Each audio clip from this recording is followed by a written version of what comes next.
মুঠো হাতের শক্তি বেশি, মুঠো খুললেই তা দুর্বল। তা এমন কি থাকা উচিত এই বন্ধ মুঠোয় যা লাখের সমান? মানসিকতা এবং স্বপ্ন। মানুষ জন্মগ্রহণ করে, তার মানসিকতা সময়ের সাথে উন্নত হয়। মানসিকতা অনুযায়ী সে স্বপ্ন দেখে, আর সেই স্বপ্ন সার্থক করতে সে পরিশ্রম করতে থাকে। কিন্তু খুব গুরুত্বপূর্ণ একটা কথা আছে যা আপনার মনে রাখা উচিত। আপনার এই মানসিকতা, আপনার এই স্বপ্ন, তা যেন আপনার নিয়ন্ত্রণে থাকে। আপনার বন্ধ মুঠোয় যেন এর লাগাম থাকে, আপনি যেন এর প্রভু হন। যদি তা হয় তবেই আপনি লাভবান হবেন। যদি এরা আপনাকে নিয়ন্ত্রণ করতে থাকে, যদি আপনার মুঠো খুলে যায়, না পথ আপনার নিয়ন্ত্রণে থাকবে, না মানসিকতা থাকবে, না স্বপ্ন নিয়ন্ত্রণে থাকবে। আর যদি তাই হয় তাহলে আপনি আপনার ভবিষ্যৎ নষ্ট করে ফেলবেন। তাই নিয়ন্ত্রণ করতে শিখুন নিজের বিচার বুদ্ধি, নিজের মানসিকতা, নিজের স্বপ্নকে। নিজের এই স্বপ্ন পূরণ করুন আর আমার সাথে ভালোবেসে বলুন, রাধা রাধা। প্রত্যেক প্রাণী ভালোভাবে জীবন যাপন করতে চান, এটা তাদের স্বভাবে আছে এবং ভাবাটা অনুচিত নয়। কিন্তু একটা ভালো জীবনের গুরুত্বপূর্ণ অংশ কোনটা? বসবাসের স্থান, সেই স্থান যেখানে আমরা জীবন অতিবাহিত করি। এবার মানুষ ভাবতে পারেন যে একটা ভালো বাসস্থানের অর্থ কি? সেই স্থান যেখানে সহজে জল পাওয়া যায়, যেখানে শুদ্ধ বায়ু পাওয়া যায়, যেখানে আনাজ উৎপন্ন হয়। এটা জীবনযাপনের জন্য পর্যাপ্ত বটে, কিন্তু ভালো জীবনযাপনের জন্য আরও একটা কথা আপনাকে বুঝতে হবে। সাধু, জ্ঞানী, পণ্ডিত ব্যক্তি, এই সকল মহাপুরুষ, এনাদের যে বাসস্থান তা অত্যন্ত বিশেষ হয়। এখানে এক ধরনের বিশেষ ইতিবাচক শক্তি থাকে, এমন একটা স্থান যেখানে দেবতারাও বিচরণ করেন। জীবন আমরা সবাই যাপন করি, কিন্তু জীবনের উদ্দেশ্য শুধুমাত্র জীবন যাপন করা নয়। জীবনের উদ্দেশ্য হল মুক্তি লাভ করা। আর এই সকল সাধু, জ্ঞানী, পণ্ডিত ব্যক্তি, এই সকল মহাপুরুষ আপনাকে মুক্তির পথে নিয়ে যেতে পারেন। কারণ এরা হলেন সেই মহাপুরুষ যারা নিজেদের অন্তরের বিকার, অহংকার, ক্রোধ, বিদ্বেষ, এই সকল দোষগুলিকে ত্যাগ করেছেন, এদের ওপর বিজয় লাভ করেছেন। এমনই একজন ব্যক্তি আপনাকে মুক্তির পথে নিয়ে যেতে পারে। প্রয়োজন হলো শুধুই এনাদের চিনতে পারা, এদের কথা বুঝতে পারা এবং এদের দেখানো পথে চলা। যদি আপনি এটা করতে পারেন, তাহলে এই মন প্রফুল্ল হয়ে বলবে, রাধা রাধা। বিগত দিনের কিছু কথা মনে পড়ে গেল, এক অদ্ভুত ঘটনা যা অমূল্য শিক্ষা দিয়ে যেতে পারে। বিষয় হলো যক্ষের সাথে যুধিষ্ঠিরের কথোপকথন।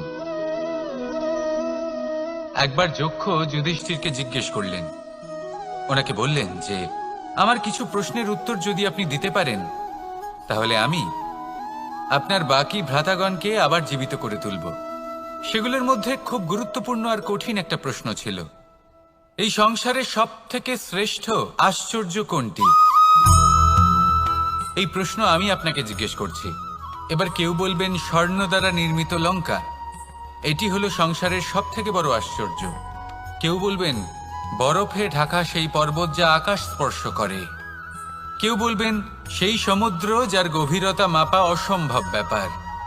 কেউ বলবেন সেই বায়ু যা আমরা দেখতে পাই না, কিন্তু তা আমাদের জীবন দান করে।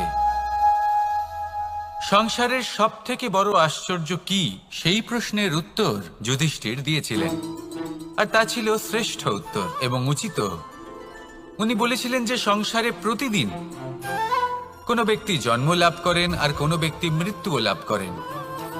এবার এই কথাটা সবাই জানেন, সবাই বোঝেন যে যখন জন্মেছি তখন কোনো একদিন আমিও অবশ্যই মৃত্যু লাভ করব। এবার যখন এই কথা প্রত্যেকটা মানুষ জানেন, তখন কেন প্রত্যেক মানুষ এই চিন্তায় থাকেন, এই নিয়ে কষ্ট পান, এই নিয়ে ব্যাকুল হয়ে থাকেন যে উনি একদিন মৃত্যু লাভ করবেন, তার থেকে দূরে পালাতে চেষ্টা করেন। বলেন যে আমি মৃত্যু লাভ করতে চাই না। কেন? যেখানে কোনো না কোনো দিন এটা অবশ্যই হবে। এ হলো ব্রহ্ম সত্য। এই যে ব্যাকুলতা, এই ভয়, এই যন্ত্রণা, এই চিন্তা তার মনকে বাঁচতেই দেয় না, এই জীবন অনুভবই করতে দেয় না। সেই জন্য এই চিন্তা, ব্যাকুলতা, ভয় এসবের কি লাভ? কোনো লাভ নেই। সেই জন্য যতক্ষণ জীবনযাপন করছেন প্রত্যেক মুহূর্ত যেন শ্রেষ্ঠ হয়, আনন্দময় হয়, প্রেমের দ্বারা পরিপূর্ণ হয়, সেই চেষ্টা করুন। চেষ্টা করুন যাতে আপনি যে কাজ করছেন তার দ্বারা যেন অন্যের মঙ্গল হয়। এই প্রচেষ্টাই আপনার জীবনকে প্রসন্নতা আর প্রেম দ্বারা ভরিয়ে তুলবে। এই মন সুপ্রসন্ন হয়ে বলবে, রাধা রাধা। এই পুকুর দেখছেন আপনি?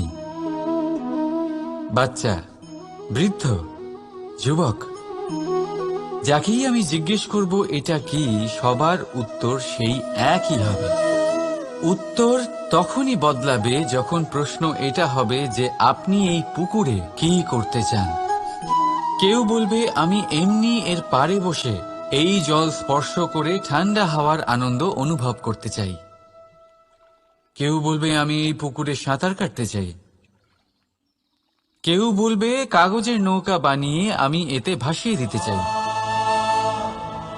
কেউ বলবে আমি মাছ ধরে নিজের জীবন যাপন করতে চাই, ইত্যাদি ইত্যাদি। আপনাকে একটা কথা বলে রাখি, আমাদের জীবনও এই পুকুরেরই মতন, একই রকম। কিন্তু আমরা এই জীবন নিয়ে কি করব সেই সিদ্ধান্ত আমাদের। এই পুকুরে আপনি মুক্তও পাবেন, আবার পাঁকও পাবেন। যদি আপনি মুক্ত পেতে চান তাহলে এই পুকুরের গভীরে আপনাকে যেতে হবে, ততটাই চেষ্টা করতে হবে যতটা করলে আপনি সেই মুক্ত অর্জন করতে পারবেন। না হলে শুধু পাঁকে হাত পড়বে। তাই যা আমি সর্বদা বলে থাকি, সিদ্ধান্ত আপনার। রাধা রাধা। এই সংসারের সব থেকে বড় সুখ কি?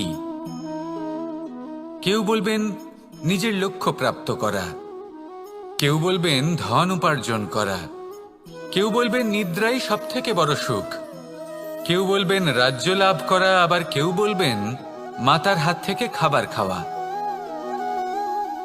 আদি ইত্যাদি। কিন্তু যদি সত্যি কথা বলি, এই সংসারের সব থেকে বড় সুখ হলো সেবা করা।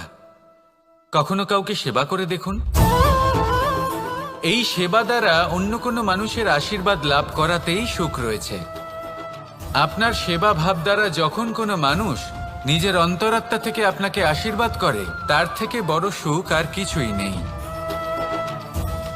কারণ প্রত্যেক মানুষের মধ্যে ঈশ্বর বাস করেন। নরের সেবাই হল নারায়ণের সেবা। নিষ্কাম সেবা করাই হলো সব থেকে বড় সুখ। তাই নিজের অন্তরে সেবার এই ভাব জাগ্রত করুন। যে সুখের কথা আমি বলছি সেই সুখ অনুভব করেই দেখুন। এই মন সুপ্রসন্ন হয়ে বলবে, রাধা রাধা। সহ্য করতে হবে না? অবশ্যই সহ্য করতে হবে। এটাই হলো প্রকৃতির নিয়ম। এই নিয়ম কিন্তু আমরা সবাই জানি, কিন্তু আমাদের মধ্যে বেশিরভাগ মানুষ এই বিভ্রান্তি নিয়ে বাঁচি যে এই যে প্রকৃতির নিয়ম তা আমার ওপর প্রযোজ্য নয়। তা কিন্তু নয়। আমাদের চতুর্দিকে এই যে নিসর্গ রয়েছে, আমরা তার কতটা ক্ষতি করি সেটা একবার ভেবে দেখুন। আমরা বনাঞ্চল জ্বালিয়ে দিই, বায়ু দূষিত করি, জল দূষিত করি, প্রাণীদের হত্যা আমরা করি। কেন? এই নিসর্গ আমরা নষ্ট করি, যদিও আমরা জানি যে আমরাও হলাম এই নিসর্গেরই অংশ। এবার দেখুন, শরীরের কোনো অংশে যদি আগুন ধরান, আস্তে আস্তে সমস্ত শরীরও জ্বলে যাবে। সেইভাবেই নিসর্গ যদি নষ্ট হয়ে যায়, তাহলে মনুষ্য জাতিও নষ্ট হয়ে যাবে। তাই এই যে নিসর্গ আপনি দেখছেন, এই পুষ্প, এই বৃক্ষ, বায়ু, জল, এদের সকলকে রক্ষা করুন, নষ্ট নয়।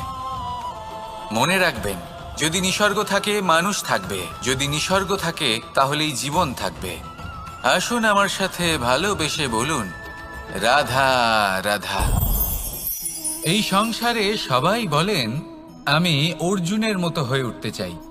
সবাই চায় যে তারাও যেন অর্জুনের মতো গান্ডীব লাভ করে।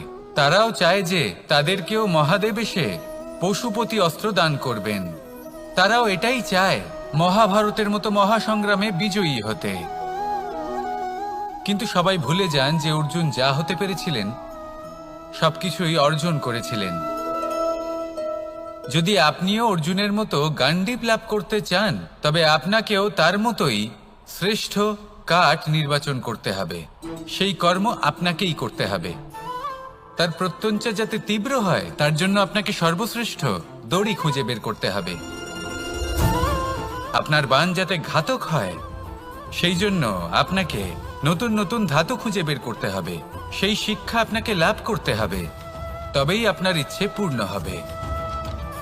অর্জুন হওয়া বড়ই সরল, যদি আপনি কিভাবে অর্জন করতে হয় তা জানেন। শুধুমাত্র স্বপ্ন দেখেন যারা, তারা কখনোই অর্জন করতে পারবেন না। কিন্তু যদি কেউ অজ্ঞাতবাস ভোগ করতে পারে, যদি কেউ লাক্ষাগৃহ থেকে পালিয়ে বাঁচতে পারে, যদি কেউ কঠোর তপস্যা করতে পারে, প্রতীক্ষা করতে পারে এবং পরিশ্রম করতে পারে, তাহলে সে অর্জুন অবশ্যই হয়ে উঠবে। যদি আপনি অর্জুন হয়ে উঠতে চান, তাহলে কর্ম করতে শিখুন আর আমার সাথে ভালোবেসে বলুন, রাধা রাধা। জীবন থাকলে লক্ষ্য অবশ্যই থাকবে। যদি লক্ষ্য থাকে, তার পথ অবশ্যই থাকবে। যদি পথ থাকে, তাহলে বাধা অবশ্যই থাকবে। আর এর ওপরেই নির্ভর করে যে আমরা জীবনে সফল হব না অসফল, পুরস্কারের ভাগীদার হব নাকি। তাই জীবনে প্রতিশোধ নয়, পরিবর্তন বাছুন। বদলা নয়, বদল বেছে নিন। আপনার বাধা আপনার বন্ধু হয়ে যাবে। রাধা রাধা। সমস্ত মানুষের জীবন কিছুটা সমান হয়। মানুষ জন্মগ্রহণ করে, তারপর চলতে শেখে, জীবনে এগিয়ে চলে, বার্ধক্য লাভ করে, তারপর সমাপ্ত হয়ে যায়। কিন্তু সেই ব্যক্তিরা কারা যারা প্রকৃত অর্থে মনুষ্য জীবন যাপন করেন? এনারা হলেন সেই ব্যক্তি যারা পড়ে গেলেও আবার উঠে দাঁড়ানোর চেষ্টা করেন, নিজের ভেঙে পড়া অস্তিত্বকে আগলে নিয়ে আবার একটা আকার দেওয়ার চেষ্টা করেন, ভগ্ন আশাকে আবার একটা নতুন দিশা দেন। অসফল হওয়ার পরেও থামেন না, আবার এগোতে থাকেন। অসফল হওয়ার পরে যদি আপনি থেমে যান, তাহলে সাফল্য আপনার সামনে অপেক্ষা করে, কিন্তু আপনি তা দেখতে পান না। তাই জীবনের সংঘর্ষে অংশগ্রহণ করতে শিখুন। জীবনের সংঘর্ষ থেকে পালাবেন না। আসুন আমার সাথে ভালোবেসে বলুন, রাধা রাধা। একরকম কিছু করিনি, কিন্তু যদি আপনি এরকম বলেন কোনো প্রমাণ দিন, এর কোনো সাক্ষী আছে, তখন রাজা সিংহ প্যাঁচাকে ডেকে পাঠালেন, যে সেই মুহূর্তে বৃক্ষের শাখার ওপর বসেছিল। সে সব কিছু দেখেছিল। প্যাঁচা সব সত্যি কথা বলল, আর শেয়ালকে মৃত্যুদণ্ড দেয়া হলো। এবার এই কাহিনী আমি আপনাকে কেন শোনালাম? কারণ মানুষও কখনো কখনো এরকম কর্ম করেন যা শিয়াল করেছে। এটা ভাবেন কেউ দেখছে না, যখন আমি অনুচিত কর্ম করতেই পারি। কিন্তু না, আপনি যাই করুন না কেন, কেউ না কেউ অবশ্যই তা দেখছে। কোনো ব্যক্তি না হলেও কোনো প্রাণী, না হলে কোনো যক্ষ বা দেব বা প্রেত। যদি এনারা কেউ না দেখেন, তাহলে ধরিত্রী মাতা দেখেন, যেখানে দাঁড়িয়ে আপনি সেই কর্ম করছেন, তাই না? তাই একটা কথা সবসময় মনে রাখবেন, কে দেখছেন কে দেখছেন না সেই বিষয়ে ভাবা ছেড়ে দিন। এটা খুব সহজ কথা। আপনি যদি উচিত কর্ম করেন, উচিত ফল পাবেন। যদি অনুচিত কর্ম করেন, তাহলে আপনি অনুচিত ফল অবশ্যই পাবেন। সেই জন্য উচিত পথে চলতে থাকুন, উচিত কর্ম করতে থাকুন, আর আমার সাথে ভালোবেসে বলুন, বন্ধ করে দেয় সে। যা পেয়েছে তা যাতে হারিয়ে না ফেলে, সেই ভয়, সংকট ও বিপদের সম্মুখীন হওয়া বন্ধ করে দেয়। সেই পথটাই ভুলে যায় যাতে চলে সে সাফল্য অর্জন করেছে। এটা অনুচিত। জীবনে যে কোনো পরিস্থিতি আসুক, যে কোনো অবস্থায় থাকুন, আহ্বানগুলোকে স্বীকার করুন। কারণ যদি রাধা। কেউ বলে জীবন খুব ক্ষণস্থায়ী, কেউ বলে জীবন হলো একটা সুন্দর স্বপ্নের মতো, আবার কেউ বলবে জীবন হলো এক কঠোর সত্য। কিন্তু জীবন আসলে কি? জীবন হলো আপনারই প্রতিবিম্ব, একটা দর্পণ। অর্থাৎ আপনি জীবনকে সেইভাবেই পাবেন যেরকম আপনি নিজেকে প্রতিপন্ন করবেন। যদি আপনি দর্পণের দিকে তাকিয়ে হাসেন, তাহলে আপনি সামনে হাসি মুখী দেখতে পাবেন। এবার যদি আপনি গম্ভীর হয়ে থাকেন, তাহলে আপনি একজন রুষ্ট ব্যক্তি দেখতে পাবেন। শেষে সবথেকে বেশি গুরুত্বপূর্ণ হলো আপনার চেষ্টা। আপনাকে সবসময় চেষ্টা করতে হবে যাতে আপনি নিজেকে প্রসন্ন এবং ইতিবাচক মনোভাবে রাখেন। এটা হলো আপনারই উত্তরদায়িত্ব, তাকে পালন করুন।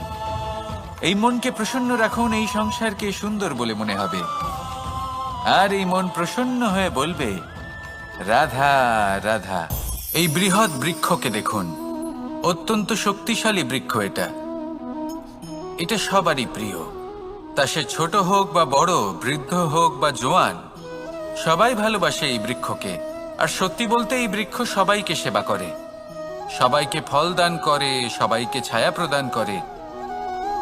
দূর থেকে দেখে মনে হয় এর কোনো পরিচর্যার প্রয়োজনই নেই, কিন্তু একজন কুশল মালী এইভাবে ভাবেন না। তিনি সময় অন্তরে খুব খুঁটিয়ে এই গাছ নিরীক্ষণ করেন, দেখতে থাকেন। যদি কোনো এমন শাখা থাকে যা রোগগ্রস্ত, তাহলে সেটা কেটে আলাদা করে দেন। যদি এমন কোনো শাখা থাকে যা মৃত, তাহলে সেটা আলাদা করে দেন। আর এইভাবে উপযুক্ত দেখাশোনা করার কারণেই এই বৃক্ষ এইভাবে সুস্থ হয়ে থাকে, সতেজ হয়ে থাকে, সবার সেবা করতে থাকে। আপনাকেও নিজের সাথে সেটাই করতে হবে। নিজের জন্য আপনাকে একজন কুশল মালী হয়ে উঠতে হবে। রক্ষা করতে হবে নিজের শরীরের, নিজের মনের।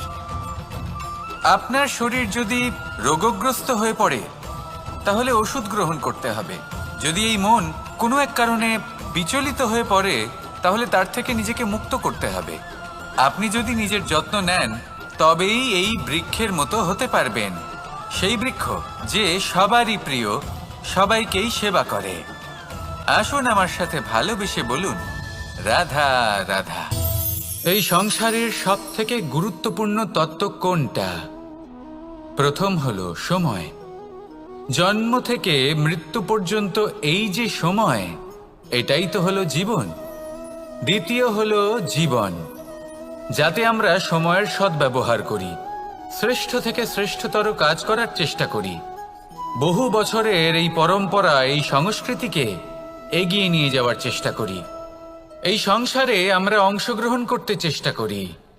তৃতীয় হলো ধন, সেই ধন যা প্রত্যেক ব্যক্তি অর্জন করতে চেষ্টা করেন। এবার এই তিনটি তত্ত্বের মধ্যে একটা সামঞ্জস্য আছে, সমান ব্যাপার আছে।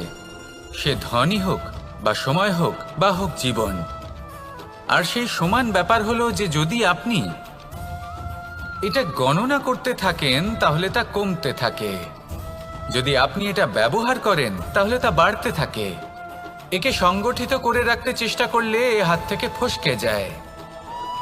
কিন্তু যদি আপনি একে সামলে রাখতে শিখে যান, তাহলে এমন কাজ করবেন যাতে সংসারের সাথে সাথে পরবর্তী প্রজন্ম লাভবান হবে। যদি কিছু শিখতে চান, তাহলে সামলাতে শিখুন, গণনা করা বা সংগঠিত করা নয়। আসুন আর আমার সাথে ভালোবেসে বলুন, রাধা রাধা। আমাদের শরীর প্রকৃতির সর্বশ্রেষ্ঠ রচনা। যে অঙ্গ প্রত্যঙ্গ আমরা লাভ করেছি, প্রত্যেকটির মধ্যে একটি নিজস্ব বার্তা রয়েছে।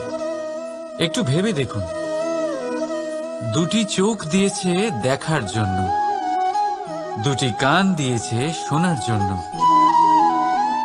নাসিকাও আছে দুটি, দুটি হাত দিয়েছে দ্বিগুণ পরিশ্রম করার জন্য। কিন্তু জীব শুধুমাত্র একটি। তার উপরেও তীক্ষ্ণ বলিষ্ঠ দাঁত দিয়েছে তার রক্ষার জন্য। কখনো ভেবে দেখেছেন কেন?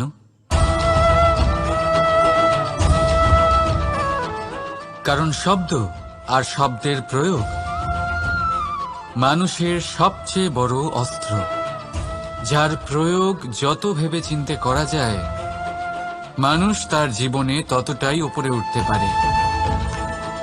তাহলে মনে রাখুন, দেখুন, শুনুন আর বুঝুন বেশি, বলুন কম। রাধা রাধা। আমরা সকলে শক্তি অনুভব করতে চাই।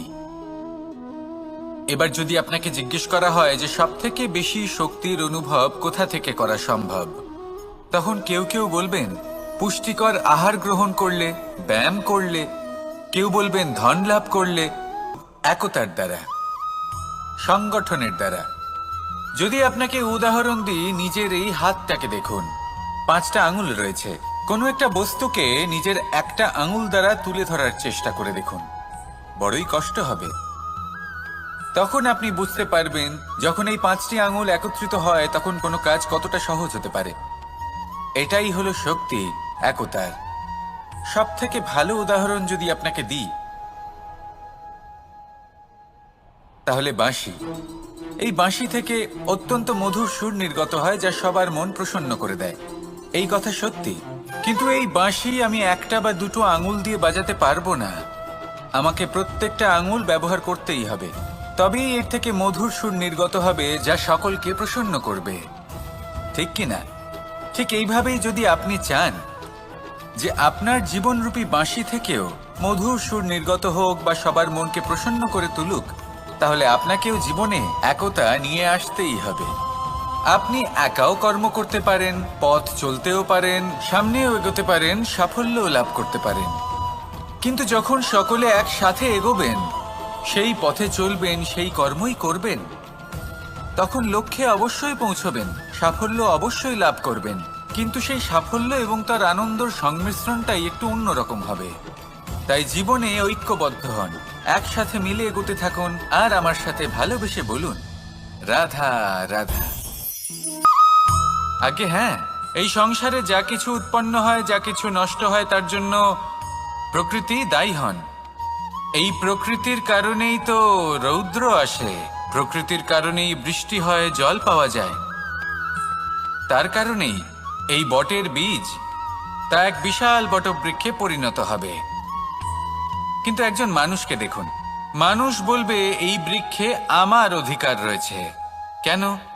কারণ আমি এই বীজ বপন করেছি। এবার সমস্ত কাজ প্রকৃতি করবে আর সমস্ত শ্রেয় মানুষ নিয়ে যাবে। এটা কি উচিত? কখনোই নয়। এবার এর উত্তর প্রকৃতিতেই লুকোনো আছে।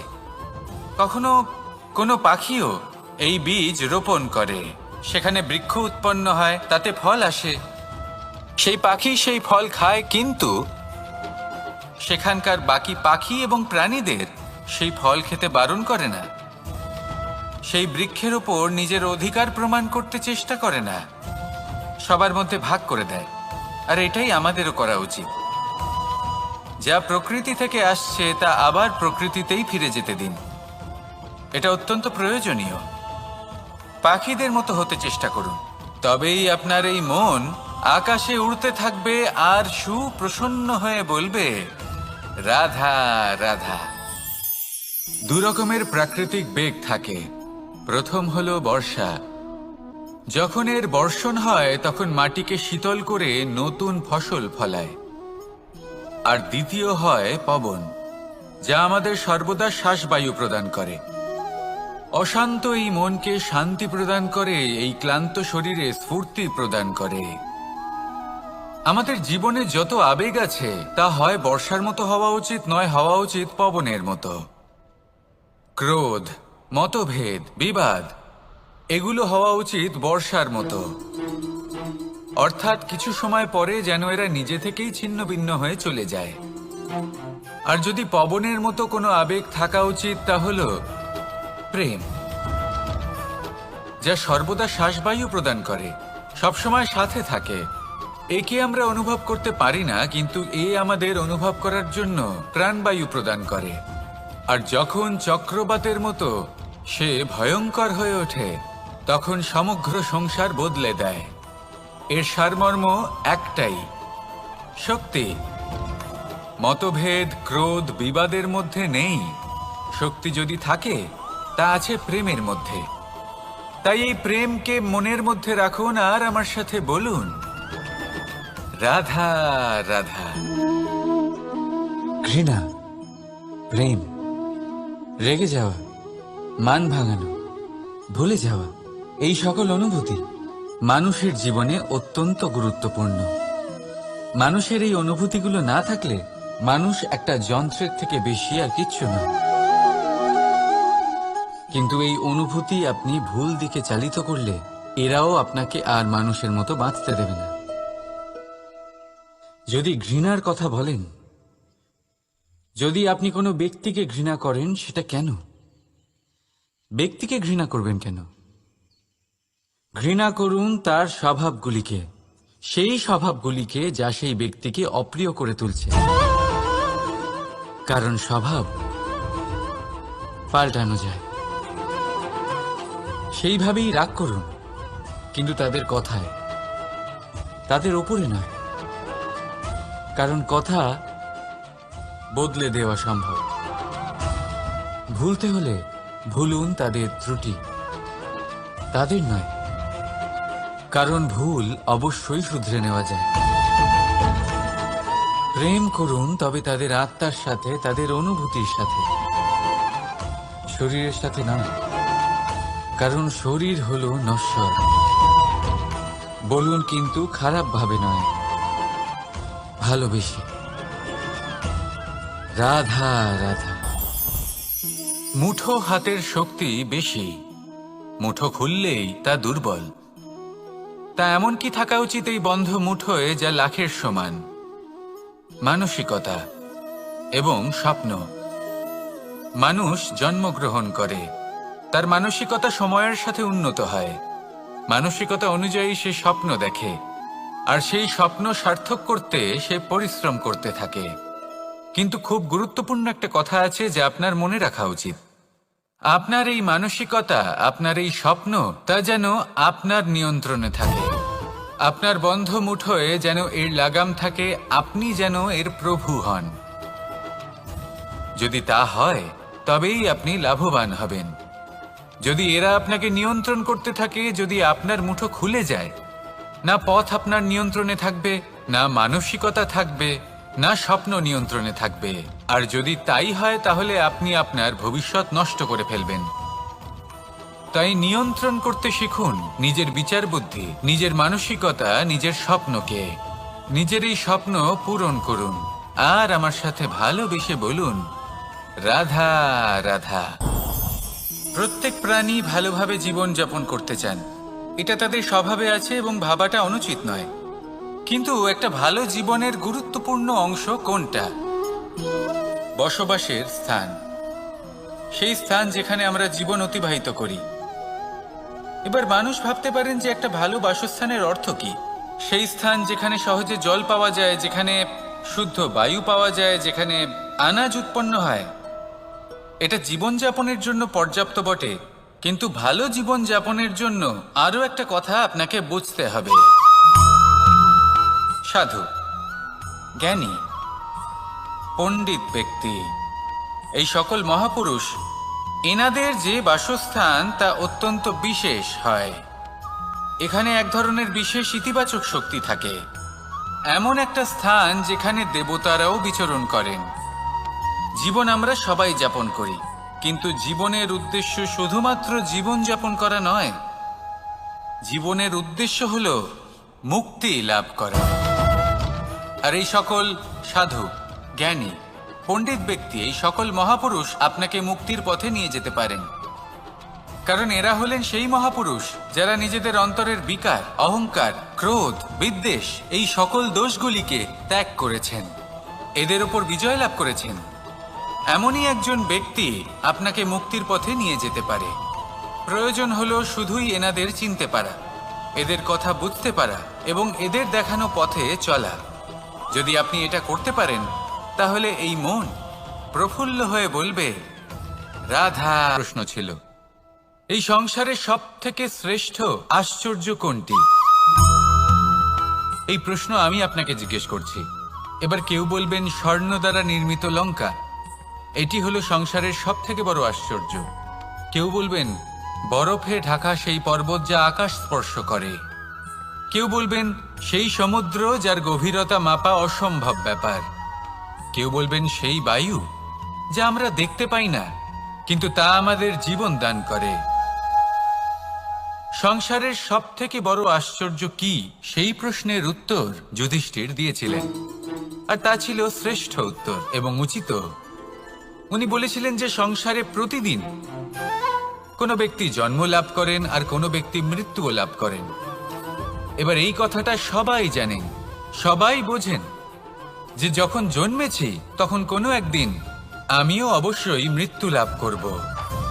এবার যখন এই কথা প্রত্যেকটা মানুষ জানেন, তখন কেন প্রত্যেক মানুষ এই চিন্তায় থাকেন, এই নিয়ে কষ্ট পান, এই নিয়ে ব্যাকুল হয়ে থাকেন যে উনি একদিন মৃত্যু লাভ করবেন, তার থেকে দূরে পালাতে চেষ্টা করেন। বলেন যে আমি মৃত্যু লাভ করতে চাই না। কেন? যেখানে কোনো না কোনো দিন এটা অবশ্যই হবে। এ হলো ব্রহ্ম সত্য। এই যে ব্যাকুলতা, এই ভয়, এই যন্ত্রণা, এই চিন্তা তার মনকে বাঁচতেই দেয় না, এই জীবন অনুভবই করতে দেয় না। সেই জন্য এই চিন্তা, ব্যাকুলতা, ভয় এসবের কি লাভ? কোনো লাভ নেই। সেই জন্য যতক্ষণ জীবনযাপন করছেন প্রত্যেক মুহূর্ত যেন শ্রেষ্ঠ হয়, আনন্দময় হয়, প্রেমের দ্বারা পরিপূর্ণ হয়, সেই চেষ্টা করুন। চেষ্টা করুন যাতে আপনি যে কাজ করছেন তার দ্বারা যেন অন্যের মঙ্গল হয়। এই প্রচেষ্টাই আপনার জীবনকে প্রসন্নতা আর প্রেম দ্বারা ভরিয়ে তুলবে। এই মন সুপ্রসন্ন হয়ে বলবে, রাধা রাধা। এই পুকুর দেখছেন আপনি?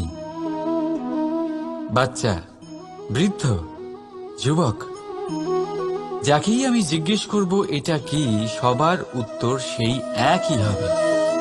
উত্তর তখনই বদলাবে যখন প্রশ্ন এটা হবে যে আপনি এই পুকুরে কি করতে চান। কেউ বলবে আমি এমনি এর পাড়ে বসে এই জল স্পর্শ করে ঠান্ডা হাওয়ার আনন্দ অনুভব করতে চাই। কেউ বলবে আমি এই পুকুরে সাঁতার কাটতে চাই।